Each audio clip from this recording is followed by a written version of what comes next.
Hi guys, good morning mga karels. Ito na naman ako. Duty naman. Grabe talaga ang buhay no. Dati, nung bata pa ako, ang story ko. Yung mama ko, since nasa tiyan pa lang ako, naglabandera na talaga yung mama ko. Tapos, nung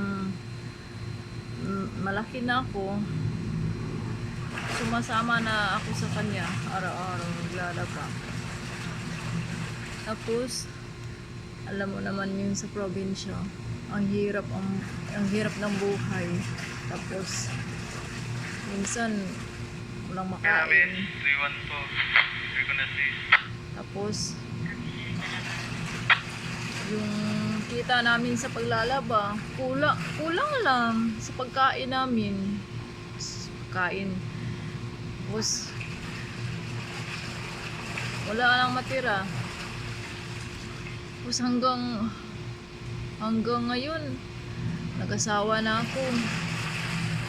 Ito pa rin yung minana ko sa mama ko na trabaho.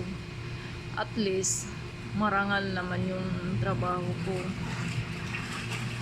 Ang iba nga dyan, walang trabaho.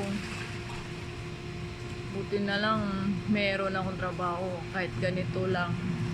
Kahit wala man akong natapos, binigyan pa rin ako ni Lord na ganitong trabaho. Kahit sobrang hirap,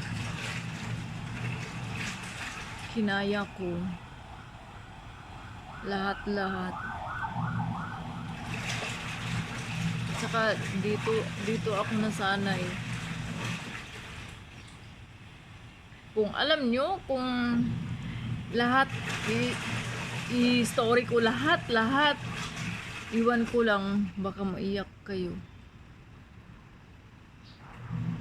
Ako nga parang tumutulo na yung luha ko sa story ko. Thank you guys sa pagkikinig sa live ko. Saka sa live ko, sa story ko. Sinishare ko lang yung sinishare ko lang yung hirap ko dati. Thank you.